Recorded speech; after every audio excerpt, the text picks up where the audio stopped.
Paulada tá de volta. Moçadinha, tô passando para fazer a correção da prova da Unicamp. É do dia 6 de janeiro, a provinha que corresponde à galera que estava concorrendo aos cursos de exatas e humanas. Show de bola? Paulada deu uma boa analisada, vamos avaliar cada item, cada questão. Moçada, se liga na Bill. Tá em festa, bicho. Nós matamos um monte de temas, né, da prova nas nossas dicas e espero que vocês tenham aproveitado intensamente. Show de bola? Então vamos nessa? Vamos lá, moçadinha, eu vou projetar rapidamente a minha tela para vocês. E aí, bicho, na sequência, nós já vamos socar a bota falando um pouquinho relacionado a estas questõezinhas, né, moçada? Que beleza, bicho, olha lá. Então estamos aqui, né? Vamos começar aqui a nossa brincadeira. Resolução Unicamp, provas referentes aos cursos de exatas, né? Da Unicamp, obviamente, e de humanas, né, moçada? Portanto, vamos socar a bota. Moçadinha, a primeira questão que nós estamos aqui observando é uma questãozinha que retrata pra gente. Bicho, Paulada matou na veia essa daqui. Foi na veia. Sabe aquele chute de trivela? Pois é, na gaveta? Pois é, moçada. Herança ligada ao sexo comparado com relação ou herança autossômica. Perdão. Então vamos lá. A doença de Huntington, que é progressiva e degenerativa do sistema nervoso central, compromete significativamente a capacidade motora e cognitiva. O heredograma a seguir representa o padrão de herança entre os indivíduos, sendo os indivíduos doentes representados em preto, como está sendo mostrado no heredograma, e os indivíduos não doentes em branco. Homens são representados pelos quadrados e mulheres pelos círculos. Moçadinha, o cara pergunta para nós o seguinte: considerando as informações apresentadas, é correto afirmar que a doença de Huntington, item A, é herdada de forma autossômica dominante, autossômica recessiva, ligada ao cromossomo X, ligada ao cromossomo Y? Moçada, nós temos que negar. Então vamos lá. Primeiro é o seguinte, vamos negar por que não pode ser ligada ao cromossomo Y. Por quê? Porque, moçada, somente os homens é que poderiam ser doentes, uma vez que se está ligado ao cromossomo Y, somente aqueles que são portadores desse cromossomo é que vão manifestar a doença. Portanto, no heredograma, mostra-se claramente que tem muitas mulheres que são afetadas pela doença. Portanto, já não há possibilidade de nós considerarmos isso como sendo correto. Show de bola? Então agora vamos lá, moçada. Cromossomo X ligado ao X, né? Herança ligada ao X. Falamos nas nossas dicas, hein? Moçadinha, por que não pode ser uma herança ligada ao X, né? Então vamos condicionar como um fator aí de ligado ao X. Então suponhamos que aqui, ó, X, Azinho, que é, obviamente, o genótipo dessa mocinha que está doente, considerando aqui o fator recessivo, né, moçada? Aqui, ó, nós temos X, Azinho, Y. A minha pergunta para você é a seguinte: se nós considerarmos ligado ao sexo, bicho, como é que é possível, moçada, este indivíduo e este indivíduo apresentarem um genótipo que tenha, obviamente, o fator dominante, né, moçada? Olha aqui, ó. Portanto, de onde é que vieram esses dois indivíduos, sendo que nos pais não existe o gene dominante? Portanto, desta forma, nós conseguimos entender que não dá para ser ligado ao cromossomo X. Agora, vamos apagar de novo essa baixaria aqui, moçada. Segura aí, ó. Agora a história é a seguinte: dá para ser uma doença autossômica recessiva? Primeiro, o que é uma doença autossômica? Falei para você nas dicas, hein? É aquela doença que está relacionada a qualquer cromossomo que não seja sexual. Entendi. Então vamos condicionar que seja, então, recessiva. Ó, então todo mundo que está pintado vai ser Azinho. Paulada, por que você está pintando esse? Só para te mostrar já que não é possível. Se os pais são recessivos, galera, de novo, de onde é que vieram esses caras aqui que são dominantes? Ou seja, são portadores do caráter dominante? Não tem o gene, então, obviamente, não dá para ser também recessivo. Bom, agora, a única opção que nos sobrou foi autossômico dominante. Vamos ver se é possível, moçada? Então vamos fazer o seguinte, ó, todo mundo que está pintado é doente, portanto vamos considerar como um fator dominante, e todo mundo que não está pintado nós vamos fazer como recessivo. Então, ó, Azinho, Azinho, azinho. Aqui embaixo também, né, moçada? Azinho, azinho, azinho, azinho. E aqui só para a gente finalizar. Pronto. Então, todo mundo azinho, azinho. Agora, e os demais? Vamos começar lá de cima. Esse indivíduo, ele vai ser azão, mas peraí, ele tem algum filho recessivo plenamente? Sim. Então, um azinho veio do pai e o outro da mãe. Já descobrimos o genótipo desse indivíduo. Galera, e essa moça aqui, ó? Essa moça e este rapaz e esta outra mocinha aqui, ó. Dá pra gente saber o genótipo delas? Dessas pessoas? Dá assim, ó. Todo mundo vai ser azão, azinho. Por quê? Porque a mãe só tem gene recessivo e, portanto, ela vai ter que doar um desses genes para os seus filhos. Legal? Então vamos lá? E aqui, moçada, e esse cara aqui, ó, ele vai ser azão, alguma coisa? O pai é completamente recessivo, então obrigatoriamente esse indivíduo vai ter azão. Azinho, perdão. Agora e aqui, ó, azão, alguma coisa, azão, alguma coisa, azão, alguma coisa. Paulado, mas espera aí, antes disso, vamos preencher esse cara aqui, ó, que é o pai? Vamos. Então ele vai ser azão, moçada. Tem filho recessivo? Tem sim. Então um azão veio da mãe, o outro azinho, um azinho veio da mãe, o outro azinho só pode ter vindo do pai. Agora, este indivíduo e este indivíduo, esses nós não conseguimos definir o genótipo de forma significativa. Mas a sua alternativa é a alternativa A, de amor. Portanto, primeira questãozinha demonstrada a você, linda. O Se Liga na Bio matou a pau, bicho. Eita, que beleza. Vamos lá. Segunda questão, questão 50, moçada. Diz assim, a dupla clássica questão de reprodução de angiosperma, falando sobre fecundação do óvulo, sempre peço para vocês, alunos, memorizem aquelas células que são duplamente fecundadas dentro lá do óvulo, envolvendo grão de pólen, tubo polínico. Guarde sempre esta informação, que ela é sempre importante para os vestibulares. Vamos lá. A dupla fecundação é um processo característico em que angiospermas, resultando na formação do zigoto e do núcleo triploide. Ótimo. As sementes com cotilédones, embrião, endosperma e casca são formadas e protegidas no interior dos frutos. Considere a origem e a haploidia das estruturas citadas, assinale a alternativa correta. Item A. O núcleo triploide, 3N, que é o endosperma secundário, que está lá dentro da semente, é formado pela junção dos núcleos polares, portanto, dois núcleos polares, por isso que ele colocou no plural, e um núcleo espermático ou gamético. Galera, isso aqui está corretíssimo.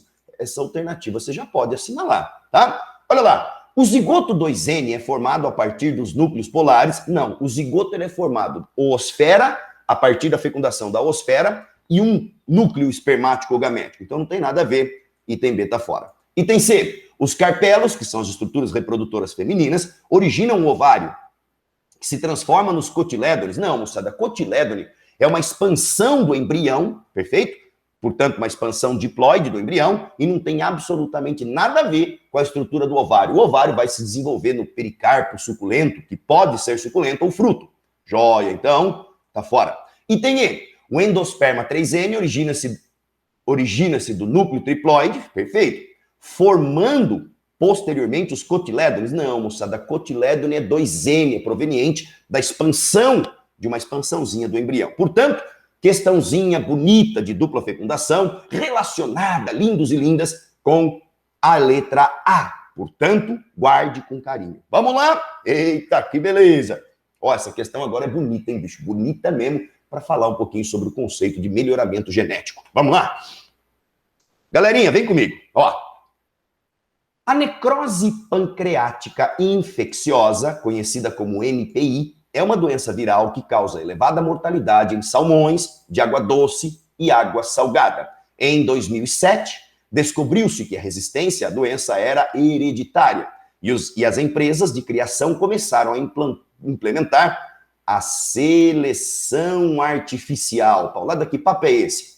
É você identificar aquele indivíduo que apresenta fenotipicamente, claro, a partir de um determinado gene, uma característica que é favorável para você, ser humano, que está produzindo, que vai consumir, e a partir daí você seleciona esse indivíduo de maneira artificial, coloca no tanque para que eles possam se reproduzir entre si e aumentar, portanto, o número, a produtividade deste peixe que apresenta o fator positivo dentro do aspecto analisado. Vamos lá. Em 2008, estudos genéticos identificaram o único locus no cromossomo 26 que poderia explicar de 80% a 100% da variação da resistência ao vírus da NPI.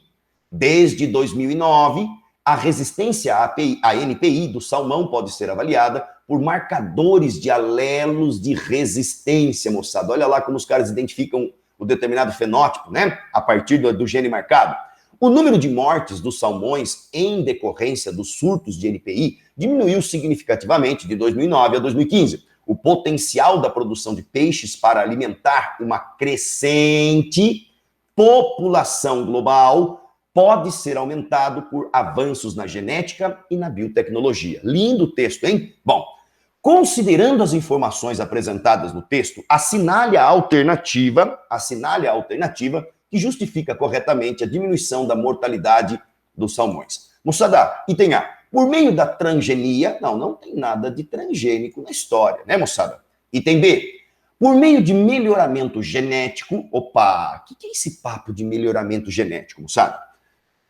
Corresponde ao conjunto de técnicas que você vai utilizar para poder permitir selecionar e, consequentemente, maior reprodução de organismos que, de fato, possam trazer positividade dentro das condições que você avalia. Por exemplo, o peixe que é resistente, como ele está marcado, ele é facilmente identificado, colocado em tanques e a partir daí se reproduzir entre si, mantendo, portanto, esse gene de resistência presente na população de peixes com uma frequência maior, né? Então isso é um melhoramento genético. Portanto, show de bola, hein? Os salmões portadores de alelo de resistência foram selecionados e cruzados entre si. Fantástico. Gerando maior proporção de indivíduos resistentes. Moçada, alternativa B bonita, hein, bicho? Olha lá. Por meio da seleção natural, item C. Opa, já não é seleção natural, né, moçada? Os salmões com alelo de resistência foram os mais adaptados a transferir os genes das gerações seguintes por reprodução diferencial. Isso seria de forma natural na natureza, de fato, né? Aqueles que são resistentes ao longo das gerações vão tornando-se mais numerosos por serem, obviamente, resistentes. Mas aqui não. O lance é falar sobre melhoramento genético. O item D, então C está fora. Item D, por meio de mutações randômicas, pelo amor, né, moçada? Então, realmente, ficamos com a alternativa B de bola. Linda essa questão, hein? Bonitinha, hein, bicho? Olha lá. Vamos para a próxima? Olha que bonitinha. Eita, uma doença clássica de parasitologia, né, moçada? Olha lá. Portanto, vamos socar a bota. Questãozinha diz assim: arbovírus são assim designados porque parte de seu ciclo de replicação ocorre nos insetos. Esses vírus podem ser transmitidos aos seres humanos. O Ministério da Saúde alertou para o controle das arboviroses e o risco de epidemias sazonais no Brasil em 2020. Moçada, mais uma questãozinha em que o Paulada deslizou sobre um possível tema da prova. E matamos, né, moçada? Caiu febre amarela. Claro que não é a alternativa correta, mas você tinha que saber sobre a febre amarela para saber que não é a alternativa A que é a correta, né? Mas vamos lá. Assinale a alternativa correta. O vírus da febre amarela e da Zika vírus podem ser transmitidos pela picada do mosquito Culex. Não, moçada, o mosquito Culex fatigans pipiens, ele transmite a elefantíase. Tem nada a ver com febre amarela. A febre amarela e Zika é transmitida pelo Aedes aegypti. No caso da febre amarela, ainda tem dois que são mais silvestres, o hemagogos e o Sabets. Portanto, item A, ele está fora. Beleza? Item B. O vírus da dengue, perfeito, e o Zika vírus podem ser transmitidos pela picada do mosquito Aedes. Opa, isso é fantástico. A eliminação do inseto vetor e a eliminação dos focos de criação das larvas são medidas profiláticas. Fantástico, moçada. Exatamente isso que a gente citou para vocês ao longo das nossas aulas, de vocês que têm aula comigo presencial, e, portanto, presencial que eu digo é nós, né, nos nossos respectivos cursinhos maravilhosos aí, moçada. Portanto, tivemos a oportunidade de citar também dengue, falei da Zika, e todos eles, claro, transmitidos pelo Aedes. E um dos métodos profiláticos importantes é combater a larva, uma vez que existe uma fase larval. Item C. O vírus da febre amarela e da chikungunya podem ser transmitidos pela picada do mosquito Aedes. Beleza, moçada. Para ambos os casos foram desenvolvidos vacinas. Não.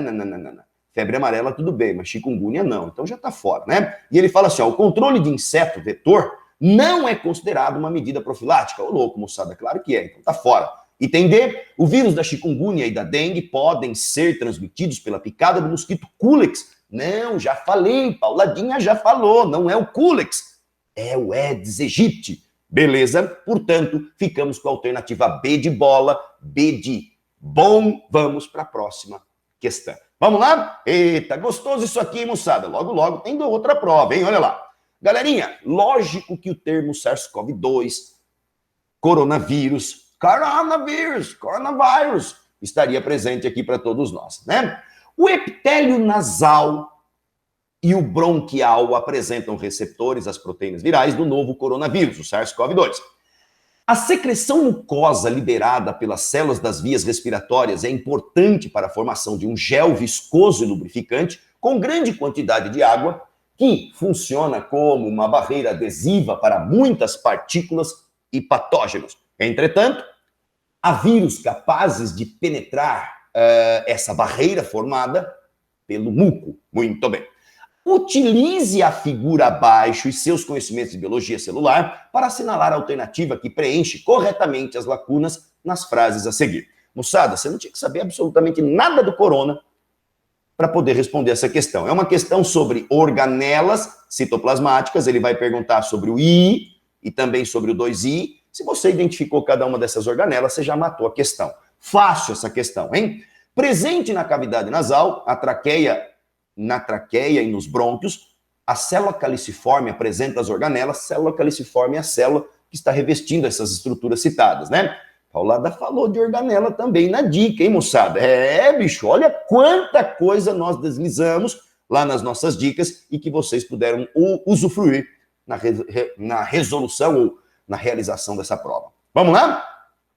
Apresenta as organelas I. Quem é a organela I? É o que nós chamamos de retículo endoplasmático rugoso ou granular, como você queira. A estrutura 2, quem é, moçada? Lembra? A estrutura 2 é o Golgi, sistema golgiense. Ah, Paulada, que da hora. Bem desenvolvidos, as quais são responsáveis pela retículo rugoso, síntese de proteína, falei na dica para você. E lógico que o tal do sistema golgiense, ele pode promover a adição de açúcares. Portanto, questãozinha bonita, fácil, hein? Para que nós possamos identificar. Aí, moçada, caiu, né? Vai cair, com certeza. Vamos lá, próxima questão. Ixi, questão clássica de zoologia, né? Caracterização, identificação de filos de acordo com as características citadas.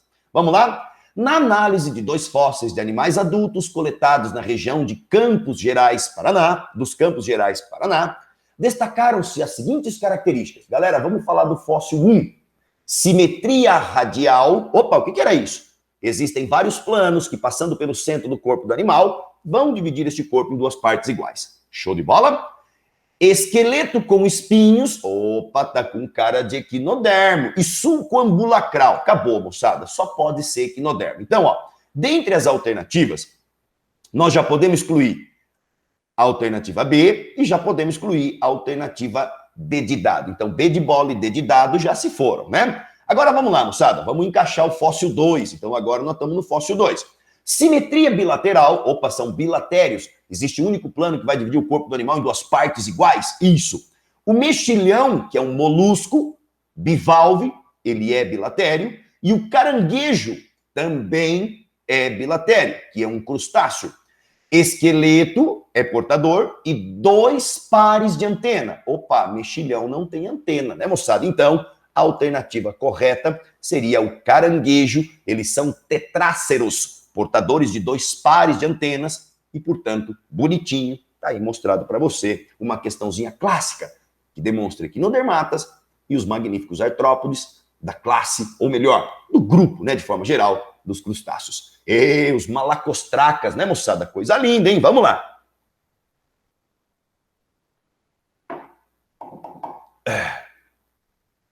Dessa forma, então, podemos prosseguir com a nossa brincadeira. Excelente. Vamos para a próxima questão. Ó, essa questãozinha aqui, ó, é a 55, de acordo com a prova aqui que eu analisei. Mas eu não coloquei o número, moçada, porque Questão muito grande e o número ia ocupar o espaço, então eu deixei assim mesmo, tá? Vamos lá. A caça que passou a ser proibida no país a partir de 1967 reduziu a população de várias espécies de animais e contribuiu para o risco de desequilíbrio ambiental. Entre 1904 e 1969, estima-se que foram mortos pelo menos 20 milhões de animais silvestres nos estados de Rondônia, Acre, Roraima e Amazonas. A caça ilegal de animais silvestres e a falta de fiscalização efetiva em áreas de proteção ambiental alertam para a necessidade de conservação das espécies. Beleza? A figura a seguir indica o número total de animais silvestres mortos no período de 1904 a 1969. O caetito, um animalzinho um tanto quanto significativo, até mesmo considerado bastante grande, né, moçada? Mas enfim, até considerado grande, 5,45 milhões. O veado mateiro, também um animal grande, 4,15 milhões. O queixada, um pouco menor, 3,11 milhões. Agora sim, felinos de grande porte, aqui ó, as onças pintadas, 180 mil. Felinos de porte um pouco mais reduzido, que é a jaguatirica e gatos maracajá, 800 mil. Então, galera, essa galera aqui, ó, isso aqui é grande porte, hein, bicho? Fechou? Vamos lá. Lembre que o veado mateiro, ele é herbívoro e a onça pintada, ela é carnívora. Considerando os conceitos sobre biologia e as informações fornecidas, é possível concluir que mais uma questãozinha que envolve aspecto de ecologia, fluxo de energia, relação, dispersão de semente por animais. Olha quanta coisa importante nessa questão. Então, ó, Paulada deslizou nessa parte de fluxo de energia, então você tinha que saber para entender essa história e saber responder essa questão. Moçada, quanto tema nós matamos, hein? Olha lá, item A. Então escreve assim, ó, considerando os conhecimentos sobre biologia e as informações fornecidas, é possível concluir que, item A, o impacto da caça dos mamíferos carnívoros na teia alimentar é menor que o da caça dos mamíferos herbívoros. Puxa, moçada, difícil avaliar isso, né? Porque depende do tipo de carnívoro, qualquer condição vai causar dano nessa situação. Vamos ver se tem alguma alternativa melhor para a gente poder avaliar. Item B.